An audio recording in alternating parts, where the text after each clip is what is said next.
یہ کہانی مجھ سے تقریباً 20 سال بڑے ایک دوست نے سنائی تھی۔ میری عمر اس وقت 60 سال کے لگ بھگ ہے۔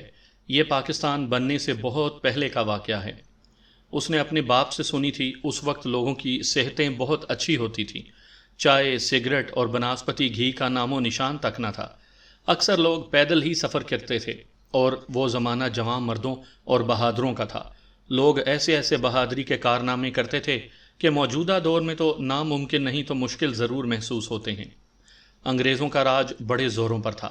قتل یا ڈکیتی وغیرہ کی واردات ہو جاتی تو لوگ بھی تفتیش میں بڑی دلچسپی لیتے، اور پولیس بھی دل و جان سے اصل مجرموں تک پہنچنے کی پوری کوشش کرتی تھی۔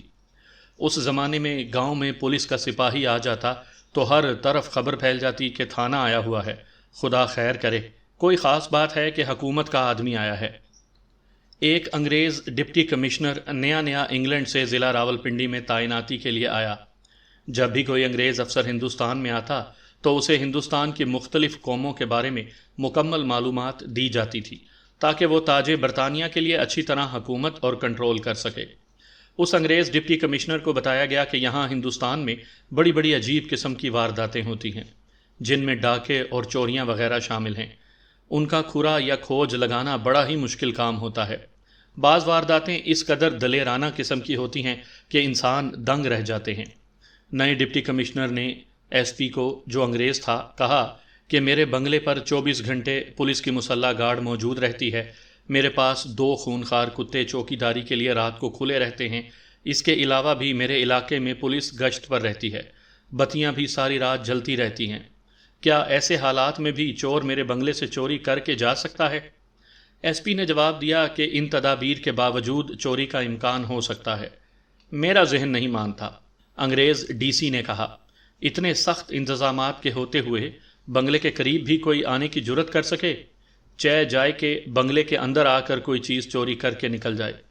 انگریز کی حکومت اور پولیس کی دہشت بھی اتنی زیادہ تھی کہ رات کے وقت تو کیا، دن کے وقت بھی کوئی اس طرف جانے کی جرت نہیں کر سکتا تھا۔ ڈی سی کے اصرار پر ایس پی نے کہا کہ اگر آپ ہندوستانی قوم اور خاص کر مسلمان کو آزمانا چاہتے ہیں تو اخبار یا اشتہار کے ذریعے آزما کر خود تجربہ کر لیں۔ آخر یہ طے ہوا کہ ایک اشتہار دیا جائے کہ ڈپٹی کمشنر صاحب بہادر کے بنگلے کے اندر سے جو کوئی آدمی چوری کر کے نکل جائے گا اس کو 500 روپیہ نقد انعام دیا جائے گا۔ اگر وہ پولیس اور کتوں کے ہاتھوں مارا گیا تو وہ خود ذمہ دار ہوگا۔ اگر موقع پر نہ مارا گیا یا گرفتار نہ ہوا تو اسے پیش ہونے پر 500 روپیہ نقد انعام دیا جائے گا، اور گرفتار بھی نہیں کیا جائے گا، اور نہ ہی سزا دی جائے گی۔ اشتہار نکلے تقریباً 2 ماہ سے زائد عرصہ گزر چکا تھا۔ بات اڑتے اڑتے چکوال کے درمیانی علاقے میں پہنچ گئی۔ آدمی کا اصل نام تو مجھے یاد نہیں رہا، آپ فرضی نام امیر باز رکھ لیں۔ اس آدمی کا نام 10 نمبر میں لکھا ہوا تھا۔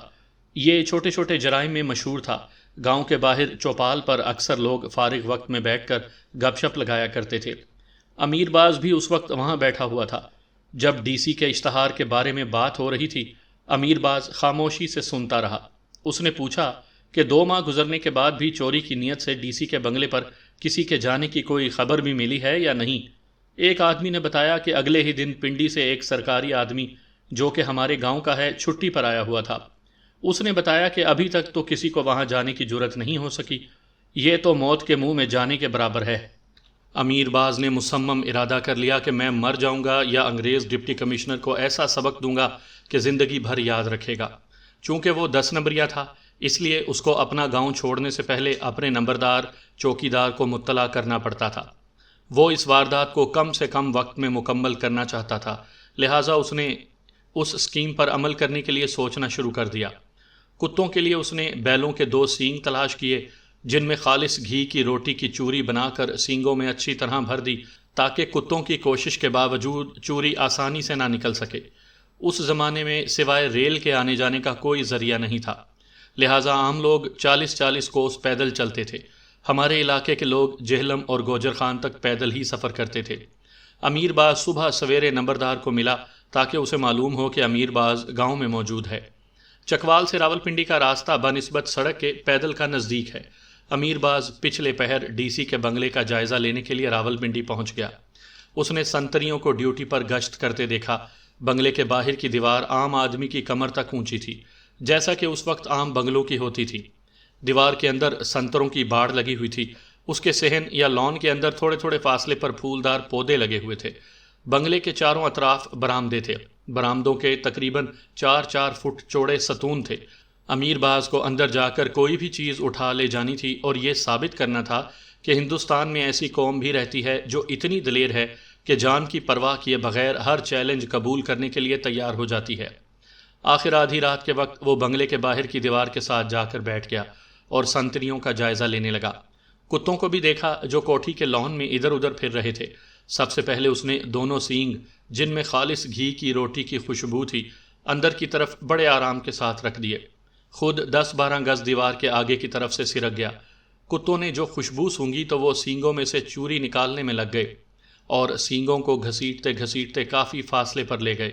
اب اس نے سنتریوں کو دیکھا جو کل 4 تھے۔ وہ تھوڑے تھوڑے وقفے کے بعد برآمدے کے باہر ایک دوسرے کو کراس کرتے تھے۔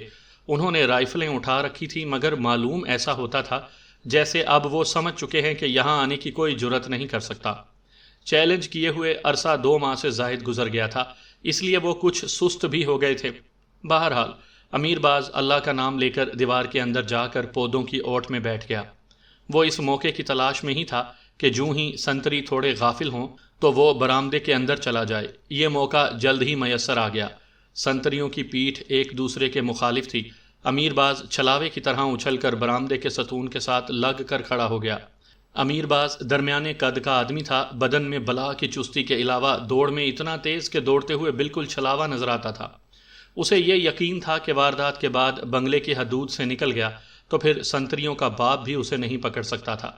دوسرا موقع ملتے ہی وہ بنگلے کا جالی والا دروازہ کھول کر کمرے کے اندر چلا گیا۔ لکڑی کا دروازہ کھلا تھا۔ تمام جائزہ لینے کے بعد بنگلے کے وسطی کمرے کے قریب پہنچ کر اس نے دیکھا کہ درمیان میں بہت بڑا پلنگ بچھا ہوا ہے اور مدھم لائٹ جل رہی ہے۔ پلنگ پر ایک طرف صاحب اور دوسری طرف میم صاحبہ سوئی ہوئی تھیں۔ اس کمرے میں لکڑی کی بنی ہوئی بڑی بڑی 2-3 الماریاں پڑی ہوئی تھیں اور چمڑے کے سوٹ کیس بھی تھے۔ اس نے ایک سوٹ کیس کو کھولا تو اس میں چاندی کے روپے پڑے ہوئے تھے۔ اس وقت نوٹ نہ ہونے کے برابر تھے۔ اس نے خاموشی سے اپنے کمر کے ساتھ بندی تہبند کے پلو میں چاندی کے روپے ایک ایک کر کے رکھنے شروع کر دیے۔ جب پلو بھر گیا تو اس نے اچھی طرح گاٹھ باندھ لی۔ اب وہ نکلنے کا ارادہ کر ہی رہا تھا کہ اس کی نظر میم صاحبہ کے ہار پر پڑ گئی جو اس کے گلے میں پڑا ہوا تھا اور اس کے موتی مدھم روشنی کے باوجود چمک رہے تھے۔ اس نے سوچا کہ وہ ہار اتارنے میں کامیاب ہو جائے تب ہی چیلنج کا صحیح جواب ہوگا۔ میم اور صاحب گہری نیند سوئے ہوئے تھے۔ امیر باز نے مدھم روشنی میں دیکھا کہ ہار کی ہک میم کی گردن کی دائیں طرف لگی ہوئی تھی۔ اس نے دم سادھے ہار کے ہک کو کھولنے کی کوشش کی۔ ہک تو کنڈے سے نکل گئی مگر میم نے سونے کی حالت میں اپنا ایک ہاتھ گردن پر الٹا پھیرا اور ساتھ ہی کروٹ بدل کر دوسرے پہلو ہو گئی۔ اب ہار کھل کر اسی کی گردن اور کندھے کے درمیان بستر پر پڑا ہوا تھا۔ امیر باز پلنگ کے نیچے ہو گیا۔ تقریباً 5 منٹ گزرنے کے بعد اس نے محسوس کیا کہ میم اب دوبارہ نیند میں ہو گئی ہے۔ تب اس نے پلنگ کے نیچے سے نکل کر ہار کو آہستہ آہستہ کھینچنا شروع کر دیا، حتیٰ کہ وہ ہار نکالنے میں کامیاب ہو گیا۔ اس نے وہ ہار اپنی تہبند کے دوسرے پہلو میں اچھی طرح کس کے باندھ لیا اور کمر کے ساتھ اپنی تہبند کو لپیٹ لیا۔ امیر باز اندر سے جالی والے دروازے کے ایک سائڈ پر کھڑا ہو کے چند لمحے یہ دیکھتا رہا کہ سنتری کب ادھر ادھر ہوتے ہیں۔ جلد ہی اسے باہر نکلنے کا موقع مل گیا۔ وہ کمرے سے نکل کر برآمدے کے چوڑے ستون کے ساتھ کھڑا ہو گیا۔ اب اسے لان اور باہر والی دیوار کو پھلانگنا تھا۔ کتے ابھی تک اپنی ناکام کوشش میں لگے ہوئے تھے کہ وہ سینگوں سے چوری نکال لیں۔ امیر باز نے اللہ کا نام لے کر موقع پاتے ہی دوڑ لگائی اور لائن عبور کر کے دیوار پھاندی اور سڑک کراس کرتے ہوئے دوڑ پڑا۔ سنتری بیدار ہو گئے اور انٹ شنٹ گولیاں چلانے لگے۔ امیر باز پگڈنڈیوں کے راستوں سے بھاگ رہا تھا۔ وہ باقی رات اور سارا دن چلتا رہا اور دوسری رات 10-11 بجے اپنے گھر پہنچ گیا۔ اس واردات کے بعد جو حالات بعد میں اس کو معلوم ہوئے وہ کچھ اس طرح ہیں کہ ڈپٹی کمشنر اور اس کی میم جاگ پڑے۔ پہلے تو انہوں نے کمرے کا جائزہ لیا۔ انہوں نے دیکھا کہ چاندی کے روپے سوٹ کیس سے غائب ہیں۔ انہوں نے معمولی سی چوری کو کوئی خاص اہمیت نہ دی، مگر جو ہی میم صاحب کو احساس ہوا کہ اس کے گلے میں قیمتی ہار نہیں ہے تو اس نے اودھم مچا دیا۔ وہ عام قسم کا ہار نہیں بلکہ بڑا ہی قیمتی ہار تھا۔ ایس پی صاحب اور ضلع کے انگریز افسر اکٹھے ہو گئے۔ علاقے کا چپا چپا چھان مارا لیکن مجرم کا کوئی سراغ نہیں مل رہا تھا۔ ڈی سی حیران تھا کہ اتنی بڑی احتیاطی تدابیر کے باوجود یہ دلیری کس شخص نے کی ہے۔ ڈی سی کہتا تھا کہ چور قیمتی ہار واپس کر دے اور وعدے کے مطابق اس کو 500 روپیہ نقد انعام کے علاوہ سرٹیفکیٹ بھی دیا جائے گا۔ اشتہار دیے گئے اور اخبار میں بھی خبر چھپوائی گئی۔ 6 ماہ گزرنے کے بعد بھی چور کا سراغ نہ مل سکا۔ ادھر میم صاحبہ تنگ کر رہی تھی کہ ہر قیمت پر ہار واپس دلایا جائے۔ ہار کی فوٹو کاپی اور نقشے کی کاپی ہر تھانے میں بھجوائی گئی اور تاکید کی گئی کہ چوری کا سراغ لگانے والے کو بہت بڑی ترقی سے نوازا جائے گا۔ ادھر امیر باز چوری کی ہوئی رقم سے اپنے گھر کے اخراجات چلاتا رہا۔ اس وقت چاندی کا 1 روپیہ آج کل کے کئی 100 روپیوں کے برابر تھا۔ اس کی صرف ایک بچی اور بیوی تھی، اس لیے بغیر کام کے بڑے آرام سے دن گزر رہے تھے۔ اس کا خیال تھا کہ خواہ مخواہ پیش ہو کر اپنے آپ کو جھنجھٹ میں کون ڈالے، ایسا نہ ہو کہ انگریز سرکار ہمیشہ کے لیے قید خانے میں ڈال دیں۔ ہار اس کی بیوی نے مٹی کی ایک ڈولی میں ڈال کر رکھا ہوا تھا جو لاپرواہی کی وجہ سے ٹوٹ گیا تھا۔ اس کو معلوم ہی نہیں تھا کہ یہ بہت ہی قیمتی ہار ہے۔ ایک دن اس نے ہار کے 2 موتی نکالے اور قریب ہی قصبے میں سونار کے پاس لے گئی اور کہا کہ میری بچی کے لیے چھوٹی سی بالیاں بنا دو اور ان میں یہ دونوں موتی لگا دو۔ سونار نے جب موتیوں کو دیکھا تو اس نے امیر باز کی بیوی کو بتایا کہ یہ تو بہت قیمتی موتی ہیں، یہ تم نے کہاں سے لیے ہیں؟ اس نے جھوٹ بول کر کہا کہ میرا خامند اپنے گاؤں کے قریب مٹی کھود رہا تھا، پرانے زمانے کی کھائی ہے، وہاں سے یہ دونوں موتی ملے ہیں، میں نے سوچا کہ اپنی بچی کی بالیوں میں ڈلوا دوں، اب میں یہ موتی تمہارے پاس لے آئی ہوں۔ سونار نے اس بیان کو صحیح سمجھ کر بالیاں بنا دیں جو ماں نے اپنی بچی کے کانوں میں ڈال دیں۔ سامعین کرام، آپ سن رہے ہیں ایک دلچسپ اردو کہانی جس کا نام ہے ڈاکو اور انگریز ڈپٹی کمشنر۔ مجھے امید ہے آپ کو میری یہ کاوش ضرور پسند آئے گی۔ آپ نے اگر ابھی تک میرا چینل کہانی گھر سبسکرائب نہیں کیا تو ابھی میرے چینل کو سبسکرائب کر کے بیل نوٹیفیکیشن آن کر لیجئے تاکہ آنے والی ہر نئی کہانی کی اطلاع بر وقت آپ تک پہنچ سکے۔ خدا کا کرنا ایسا ہوا کہ بچی ایک دن مکان کے باہر بیٹھی رو رہی تھی۔ پولیس کا ایک حوالدار جو کسی تفتیش کے سلسلے میں نمبردار کے پاس آیا ہوا تھا، امیر باز کے گھر کے سامنے سے گزرا۔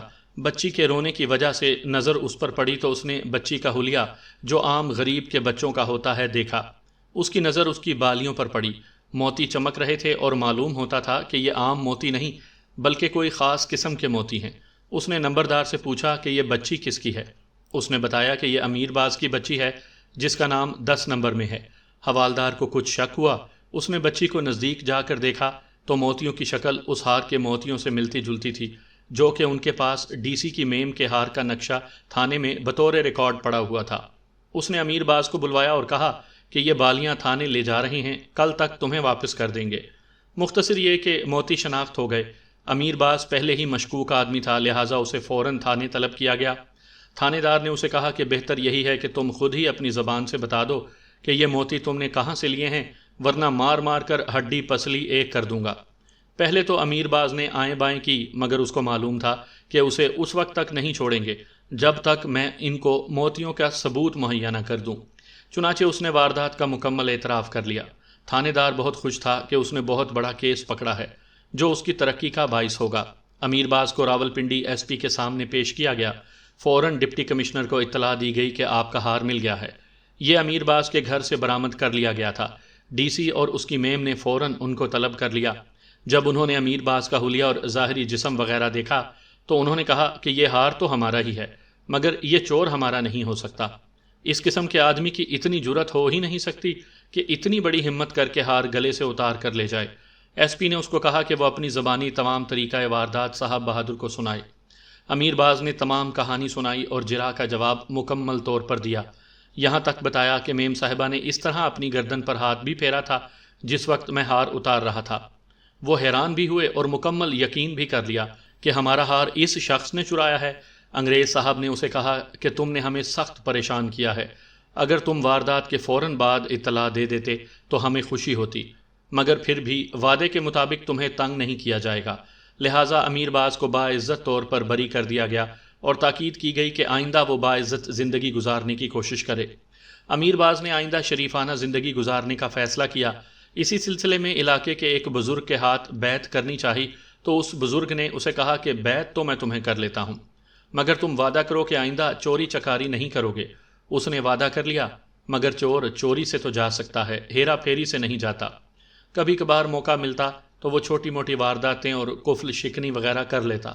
کسی نے ان بزرگ شخصیت کو بتایا کہ امیر باز اب بھی چکر چلاتا رہتا ہے مگر موقع پر نہ پکڑے جانے کی وجہ سے بچ جاتا ہے۔ انہوں نے امیر باز کو بلایا اور کہا کہ آئندہ اگر کوئی ایسی حرکت کی تو وہ خود ذمہ دار ہوگا۔ چند ہی دنوں بعد ایک ہندو کے گھر کا تالا توڑا گیا جو قریب کے گاؤں میں رہتا تھا۔ گرمیوں کے دن تھے اور ہندو بمائے اہل و خانہ چھت پر سو رہا تھا۔ ہندو کو شک ہوا کہ نیچے مکان میں کوئی آدمی ہے۔ اس نے شور نہ مچایا بلکہ آہستہ آہستہ چھت سے اتر کر اس کمرے کا باہر سے کنڈا لگا دیا جس کا تالا ٹوٹا ہوا تھا۔ امیر باز اندر ہی تھا۔ ہندو نے شور مچانا شروع کر دیا۔ گاؤں کے چند آدمی لاٹھیاں لے کر ہندو کے گھر پہنچ گئے۔ 5-6 آدمی دروازہ کھول کر اندر گئے، لالٹین سے چارپائیوں کے نیچے دروازے سے آ کر دیکھنا شروع کر دیا۔ امیر باز پہلے ہی ہوشیار ہو چکا تھا، چنانچہ وہ گھڑونچی جو رضائیوں وغیرہ رکھنے کے لیے اونچی جگہ بنائی ہوتی ہے اس پر چڑھ کر چھت کے شہتیر کے کنڈے میں پاؤں کی انگلیاں پھنسا کر شہتیر کے ساتھ چھپکلی کی طرح چمٹ گیا۔ جوں ہی قصبے کے لوگ دروازے سے ذرا آگے چارپائیوں کے نیچے تلاش کرنے لگے تو وہ اوپر سے چھلانگ لگا کر باہر کی طرف دوڑ پڑا۔ صحن سے نکلنے کے بعد آدمی بھی اس کے پیچھے دوڑ پڑے۔ باہر کھیتوں میں آگے آگے وہ دوڑ رہا تھا اور پیچھے پیچھے گاؤں کے آدمی دوڑ رہے تھے۔ ویسے تو اس کو پکڑنا مشکل تھا مگر اندھیرے کی وجہ سے ایک اونچے مینڈ سے پاؤں ٹکرا گیا جس کی وجہ سے وہ گر گیا۔ اب وہ دوبارہ اٹھنے کی کوشش کر ہی رہا تھا کہ پیچھے سے آدمی پہنچ گئے۔ پہلے تو اس کی خوب ٹھکائی کی، بعد میں اس کو تھانے لے گئے۔ کیس چلا، 6 ماہ سزا ہو گئی۔ اس کا کہنا تھا کہ میں نے بزرگوں کے ساتھ وعدہ خلافی کی ہے، لہٰذا یہ سزا مجھے ملی ہے۔ سزا کاٹنے کے بعد اس نے شریفانہ زندگی بسر کرنی شروع کر دی۔ وہ بہت بوڑھا ہو کر فوت ہوا تھا۔